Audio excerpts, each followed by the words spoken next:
My short-term vision for Charleston involves pushing back against gentrification. This is an area that is very much of concern to me. I'm worried that one day we'll look at Charleston and there will be no vestiges left of the black culture.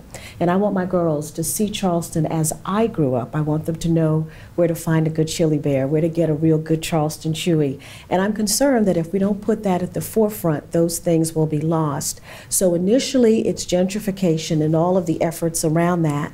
And I think if you don't say that that's important up front, it gets lost. That's one area. The second area is rehabbing a lot of the dilapidated buildings that we have and keeping those available as, what's the expression, for people who are in the workforce and making sure that they have affordable housing.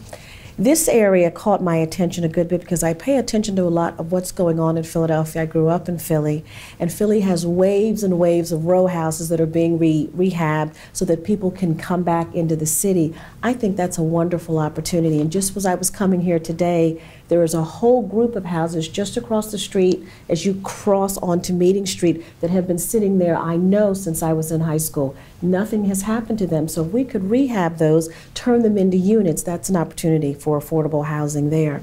The other area is the green space in the short term.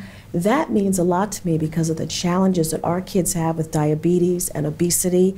That's a place for them to play, a place for them to run and have fun, and also for seniors, because our aging population is going to be growing. So in the short term, I see a lot of opportunity for me to impact those areas. Long term, wow, 10 to 20 years, Charleston's going to be a different place. I predict it's going to be a high-tech, hip, vibrant place with still lots of tourists, but still the same issues. So it would be my goal to put in place now some plans that could further supplement the Century 5 plan, which I think is a great roadmap. I'm pretty sure I'm not going to be here in 20 years, but for the next 4, I certainly would like to do those things. There is a neighborhood here in Charleston, actually it may be about 4 or 5 miles from where we're sitting right now, that is guarded, not gated, guarded 24 hours a day. And it is surrounded in the back by 3 graveyards. I literally say it's backed up to death. But there is a beautiful area of land with cranes and egrets and all sorts of beautiful birds whose names I probably should know and I don't, who live there. And I keep thinking, why doesn't somebody go back there and clean that up? And then get all the kids who live in that development to come out and learn about marine biology, to learn about conservation. It would be introducing a new population to this study. So that's one of the things that I'd like to do, and that ties into something that I'm working on, which is called the edges. A lot of the communities in Charleston are sitting on the edges of beautiful places, water, natural land, and they have no idea what to do with it or why it's important.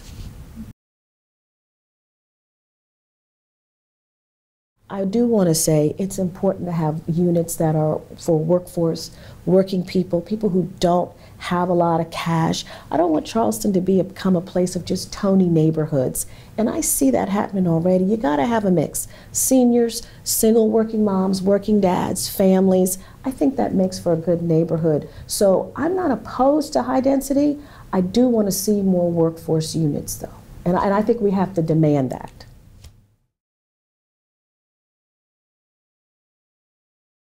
I think that's important.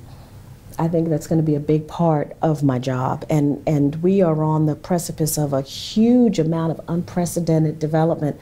I was reading something just a few weeks ago in the Post-Courier that spelled out how much is coming. I don't think it's been quite that much. So yes, I think that's going to be a big part of my job, is to monitor that development, how it's doing.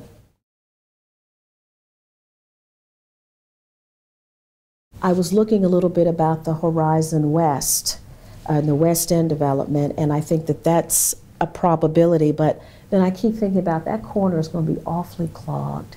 What is going to happen, because that area of Spring there and going over the bridges, it's a mess now. So with all of that coming, how is it going to impact? But again, I think we have to consider it.